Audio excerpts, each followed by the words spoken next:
Conditions sur Volkswagen.fr.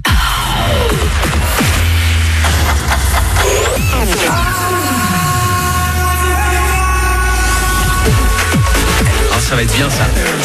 Ça sort mercredi aussi. Le Roi Lion avec énergie. On est chaud. Bon, soyez les bienvenus à Bon Réveil, tout le monde avec Black M et Ed Sheeran, juste après l'actu 7h. Sauve-toi, Simba.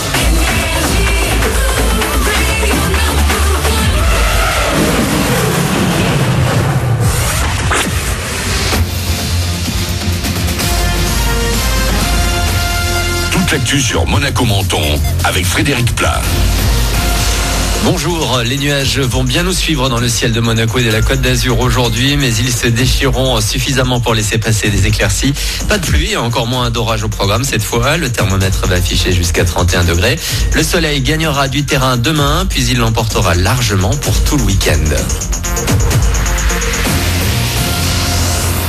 Ça fait longtemps que ça n'est plus arrivé, donc autant le signaler. Il y a du mieux du côté de la qualité de l'air. La situation n'a été qu'en s'améliorant ces derniers jours et aujourd'hui, on nous annonce un indice moyen sur la principauté, le littoral azuréen. Un nouveau week-end de départ en vacances se prépare. Le drapeau orange sera hissé dès demain par Bison Futé au niveau national.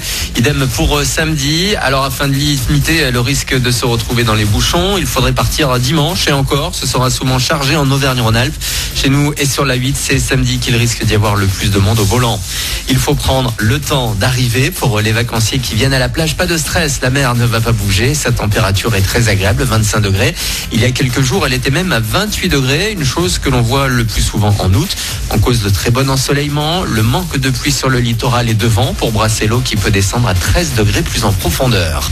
Inconvénient d'une mer chaude, l'arrivée des méduses. Quelques-unes ont été observées ces dernières 24 heures à Menton, aux Sablettes comme côté promenade du Soleil. La baignade reste possible en faisant attention.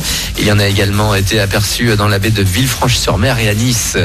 Les meilleurs internationaux à Monaco pour une 32e édition d'Herculis. L'athlétisme en fête au Louis II dès aujourd'hui avec le triple saut féminin, spécialité de Rougui Diallo.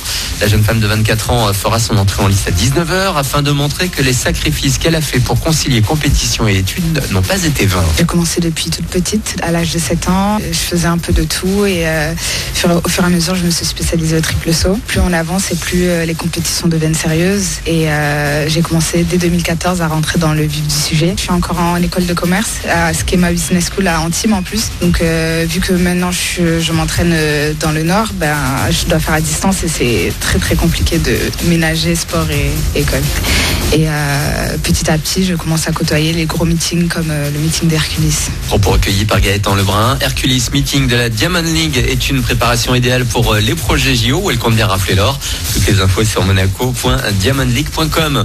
Le jaune également dans l'actu sport. Un Français est toujours en tête du Tour de France. Julian Alaphilippe s'élancera cet après-midi dans la peau de leader de la Grande Boucle. Le classement pourrait bouger au terme de cette nouvelle étape avec une arrivée dans les Vosges en haut du sommet de la planche des belles filles. Voilà pour votre actu. Il est 7h04, bon début de journée à vous, bon réveil avec le 6-9 de l'été et cash.